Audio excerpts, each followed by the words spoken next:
There's been more of scientific discovery, more of technical advancement and material progress in your lifetime and mine than in all the ages of history.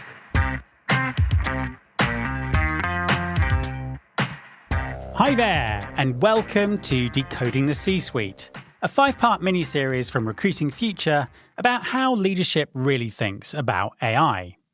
I'm spending the series with 5 senior leaders at Smart Recruiters, 7 months on from their acquisition by SAP, decoding how each function around the leadership table is thinking about AI and what that means for anyone trying to drive change in talent. Today, we are following the money. If you've ever struggled to get AI investments signed off, this episode is for you. Tom DiDesidero is Smart Recruiter's CFO. And in our conversation, he explains exactly what he wants to see in a business case, why he backs pilots over big commitments, and how AI is breaking financial models that have held for 30 years in the SaaS industry. He also shares some numbers about the real economics of AI that genuinely surprised me, along with a prediction about where the whole industry ends up. This is Decoding the C-Suite, Episode 3, The Money.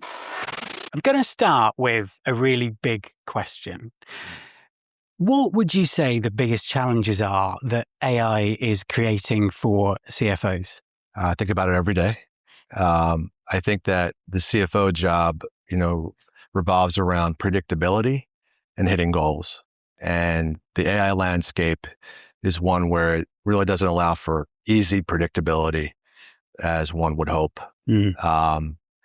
And then when you think about the underlying drivers to that, it's very expensive, and connecting that cost to the value that you're pricing to your customers is an ongoing observation. From an employee perspective, as we look to introduce and are introducing capabilities, we think about general and specialized use cases, and also acknowledging very candidly that people are uncomfortable in the environment, and just acknowledging that point, and setting goals and driving behaviors that say, hey, it's okay to be uncomfortable. Failure is part of as we learn to adopt, and ultimately you come out with good pieces too, and we embrace those. I suppose also from a technology perspective, just in terms of like the investments that you make in technology, AI must be making that really confusing as well. Yeah. So there's a bit of what I pay for as a CFO and what I sell to customers. Yeah. I starting from the pay example, it's much like any business case you would develop, in that you look to understand the problem you're solving, and the cost with which to do that. The goals you set to decide to move forward with something are really important to make them measurable and adapt as you go. So I'm very much a proponent to, particularly when I'm paying for something, the pilot focus. Yeah. Give me something short term, pretty well defined, and then we're going to measure outcomes based on that before we commit, further. And our customers look at it the same way. We went to market very quickly with our Winston product that others have spoken to. And I think, part of that was making it credible and tangible to where, okay, we're going to start here. We're going to start small and, prove the value before we know you'll be comfortable committing further. Yeah. And those two principles are largely related. And that's how I think about it. How do these times compare to what's gone before? Is AI the most disruptive thing that's come along, or can you think of parallels earlier in your career that might be there? When I first came out of school, email was just coming out, and then e-commerce, and putting your card into the computer to pay for something. We were all uncomfortable with those things. I think as I think about running a business in this environment, there is clear value and opportunities as we move forward. But what is also similar is it's very expensive. And the cost of failure, both financial and opportunity costs, are significant. So you really have to weigh and be accountable for how you're measuring success progressively along the way. And what's the tolerance for failure? does that change because of everything that's going on? I think it depends on the type of company you are. I mean, we were a standalone company up until 6 or 7 months ago. And, the cash on hand and your balance sheet, it really sort of steers how fast you can go on investments and the level of risk you can take. One of the great things about being part of a much larger, one of the largest companies in the world now at SAP, is there's more of a safety net to embrace the go big, go bold, and play to win, knowing that you have more resources available to you to be more aggressive. Let's sort of dig into that and talk a little bit more about the SAP integration. So, I mean, tell us a little bit more about that. What is the opportunity that it's creating, and how's that going to benefit the customers? Yeah, so in any acquisition, the integration, they're challenging, and we are learning mutually how to work together. Being a smaller company, now part of a much bigger environment. I think that the opportunity that others I've spoken to as well is to take who we are, in that we're decisive and quick and innovative people by our nature, more of a startup mold.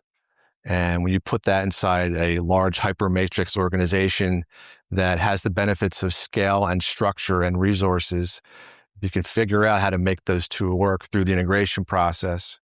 And they're challenging, but that ultimately is how these outcomes will be measured. And in terms of integration, you've spoken before on other podcasts about the importance of execution over theory. How is that looking at the moment, sort of 6 months into this? How does it compare to the theory about when you started, and what lessons have been learned so far?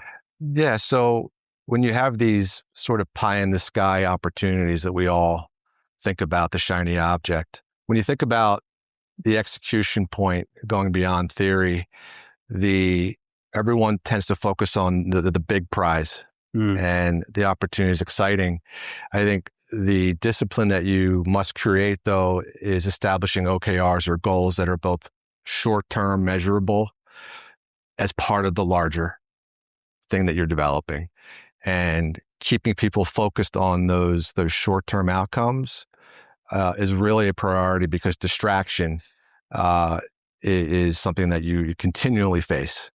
And while well-intended and maybe even good ideas that come out of those distractions, because the cost of success and failure is so significant in this time, I always focus on, what do the next 3 to 6 months look like? Yeah.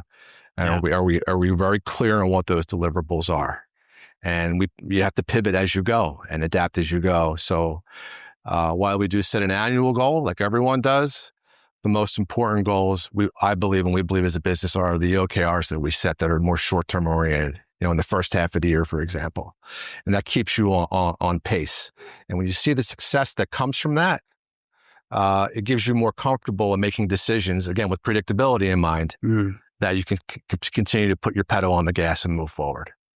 You've sort of talked about this the whole way through the conversation, but I want to just really highlight it a little bit. That sort of discipline that you're talking about that needs to sit behind innovation in a very unpredictable environment. You spoke to some of the things that are in place to do that. But what's the kind of the big principle there for what would you say to any organization that has to innovate, but has to keep that under control at the same time? So there's a level of, yes, be excited about the opportunity, but also match that with candor and realism. And one of the roles that I get to play as a CFO is to encourage the excitement. It's what the customers are looking for in terms of our product evolution. It's where the great employees want to work. They want to work in environments where they're creating cool things, adding value, and then kind of temper that with, this is great, but let's define measurable, items along the way here to balance both. I will love to throw as much money as possible into where opportunity goes, but it has to be done in a responsible, measured way. And we're all facing that right now as CFOs. And is there tension in that? And how is that tension constructed? Yeah, I mean, it's like any emerging product that you've developed as a company, any of your other roles. That's healthy. I mean, you want that. The worst thing that can happen is to be, a yes person. Yeah. Where you have a leadership that tends to fall in line with whatever the board or the CEO wants to do. We have healthy conversations to figure this out as we go. There is, like anything, a lot of uncertainty, and you acknowledge that going in, and we measure as we go, and we hold each other accountable for falling behind on things. If other competing priorities might be popping up, you have to say no to those things at times. And it is one of the more interesting times in my career, I would say, when I look back on the last 30. Yeah. No, I can imagine. I want to kind of flip this out to talk about employers, because with everything that's going on at the moment, employers need to invest in new technology, whether that's with existing providers or new providers, whatever that looks like. And talent teams, HR, talent acquisition have not been good in the past at putting business cases together in a way that the CFO wants to see that. What advice would you give to them in terms of speaking the language of the CFO and putting a business case together that's going to get them the investment that they need? Yeah. So the principles of good business case development really remain the same. The problem we're solving for, how it applies to our product market fit, being able to clearly articulate the main drivers and assumptions so that they can be challenged, pressure tested, and ultimately arrive at a decision that we're going to move forward in a certain way. I encourage people to bring evidence, not it feels like. I admit it, that's always a part of it. Yeah. There's certain things I know I have evidence to, and there's others that are more qualitative, or we'll see as we go. And that's a very natural and part of agile development. I think that you now have resources available to you to do better research on these business cases using Claude and other capabilities, and take advantage of that. Your ability to be more depthful and bring other resources to support your conclusions has never been easier. And I would look for people to do that. I met with someone this morning, and I said to them, "I see you put together this proposal. How did you go about it?" And he said, "Well, I actually put through my initial draft through Claude." I said, "There you go." Yeah. Right. And it allowed him to supplement the ideas that were in his head very easily. I think when HR talent hears the word evidence, they think automatically that this needs to be hard numbers, this needs to translate into measurable value for the business. And sometimes that can be quite difficult in that area. Is that what evidence is, or are there other ways of thinking about it? Yeah, so I think how ROI is being looked at in the AI environment is changing. The numbers matter. I mean, they do. Yeah. And, I look at some of the guidance coming out of the SEC, for example, or actually lack of. They're not pursuing real meaningful AI guidance on how they're measuring what's reported out publicly. Yeah. And I think as an investor, you get concerned about that because you want to understand how they're progressing or not with their AI capabilities. So that's sort of a public market kind of perspective. I still come back to the basic virtues of show me enough of the math that we feel good about, and then I'll work on the gray or the softer parts of that, particularly if I have to go help sell it beyond our initial team. And I think that I also rely upon people's reputation or credibility as well. If someone who has a good history of success brings you something that is maybe more risky, at least on its surface, you're more inclined to trust them. So think about how you present things and who's presenting them, coupled with the research I mentioned. Ultimately, credibility leads to trust, and it gives you the ability to push the envelope, to stay aggressive on these emerging opportunities. It's interesting what you were saying about the SEC there, because there's another level of risk with all of this, isn't there, in terms of the financial risk. We don't know what AI is going to cost or what the cost model looks like in the future. I mean, how do you think about and manage that? So I look at some of the vendors that we have, and I understand intimately what drives the cost of that part of our business. And where it's hard to predict is the usage, which really drives the cost. There's a cost per token. It's, for example, that drives a lot of this. It's referred to as inference cost in our world. We all are struggling with keeping our predictive models up to date because usage is very uncertain. Yeah. And you really want to link it to the consumption that's driving it, what people are paying for. And I think good finance organizations in this age really have to develop that skill quickly. In the old SaaS world we were in, it was a lot easier. Users drives fee, and it was well established. We've been doing SaaS for 30 years, 25 years now. So this is a different way of running a business. The underlying drivers are far more variable than they've ever been. And you have to acknowledge that and then, work quickly to institute as much structure as you can around that. And, I ask people, what's your degree of certainty, or how do you feel about what you're putting in front of me?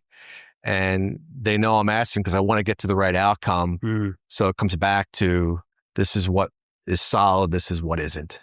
Let's help with that judgment. As you say, those SaaS business models have been in place for decades and decades. Do you think that they're going to fundamentally change moving forward? Yeah, I've been reading up on a couple articles the last couple of days. It is going to change. I think that you see investment now in AI services. Anthropic came out, I think it was yesterday, with some plans around that. They realized that in order to implement these very powerful tools, there are very real process and human impact changes to implement into workflows and ultimately be effective. So I see a whole opportunity around the world is now acknowledging that you need the people to make it work, to apply it into the business world. We're a very complex organization at SAP. So the complexity there makes it harder to implement. But on the other side, a smaller company or an SMB business, they don't even know what AI is. Yeah. They just know, maybe I should be looking at this. Yeah. So there's an opportunity for people to help bring the capability into a way people can understand, digest, and then take their own piece of value from it. And to come back to that ROI bit around this, if you could change the way that the industry talks about ROI on tech investments or AI, how would you change it? What would you do? Yeah, so it's a little bit obscured right now as part of something much bigger in a business. There are no rules around reporting it separately yet. You see on earnings calls, people speak to it kind of tangentially or anecdotally. Yeah. I think that, not to get too technical, but we look at gross margin as an old standard. In the SaaS world, being over 80% is always you're in the good, you're green. We're seeing gross margins in AI. Some are negative, but like 25 to 60% is the range. Wow. And that's very low relative to what we're used to. We're going to figure out that sweet spot in the middle. But I think that what I am looking at internally is different than what I'm being asked to report externally. Yeah. And that's the great connection that has to be made. If you're running your business in a certain way, looking at certain things, but you're not telling the public community that level of detail, that has to be reconciled. And I'm looking to see some progress there. When was the last time that we saw a shakeup like that? Was it when the internet launched? I think the good parallel is the internet and the payments business. Yeah. So gross merchandise volume, GMV, is the dollars you take in, but then your take rate, your revenue is usually a fraction of that. Yeah. So it's understanding, volume versus revenue are very different things. Engagement is a much different, less regulated measure than, say, GAAP revenue would be. And I think one of the interesting things is when we kind of look back at these previous technology revolutions, there's always this sense of invest, and the rules of business have changed, and those things don't matter anymore because this is a brave new world. And it's always sort of come back to actually, oh no, the rules of business still apply. Yeah. Do you think AI is in a very crazy place at the moment. Do you think that it's inevitable that we will come back to the normal rules of business, or is this changing everything forever?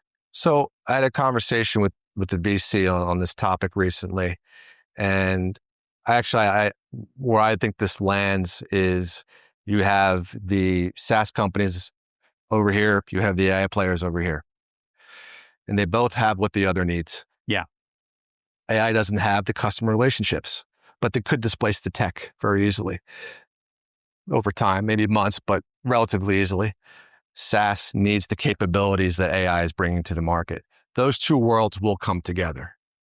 No one's going to walk away from a multi-billion-dollar or several $100 million SaaS business and give it away. Yeah, absolutely. Yeah. But they need the customers ultimately to monetize what their investment is. Yeah. Those two worlds will come together. Yeah. They will come together. It's inevitable. Yeah. And final question for you. What does good leadership look like in this AI-driven world? Being comfortable with rapid change is critical. I think that as leaders, you acknowledge that. You also are mindful to project calm, even though you may be going a million miles an hour in your head thinking through things. I think that's important. Yeah. But I also think it's also important to practice candor and realism with your employees. They're on the journey with you, and we need each other to make all this work. So I try to balance the optimism and the excitement with the, hey, I know this is hard. I know this is uncomfortable. Yeah. It's uncomfortable for me too. And I think when people see the humanization of that, and they can identify that, hey, we're all in this together. That to me has always been a principle of good leadership. And now it's being done in an environment where decisions are far more expensive. Yes. Than maybe what they've been, or at least what we're used to. Tom, thank you very much for talking to me. Thank you. Pleasure. That was Tom DiDesidero on how a CFO really evaluates AI. In the next episode, we go inside the product itself. Shefali Netke leads product design at Smart Recruiters, and she faces a genuine dilemma in designing AI products for a market where some customers want to leap ahead, while most aren't ready. Her answer says a lot about where all this is heading.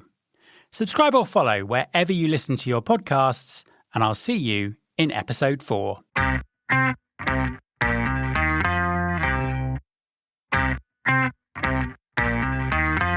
This is my show.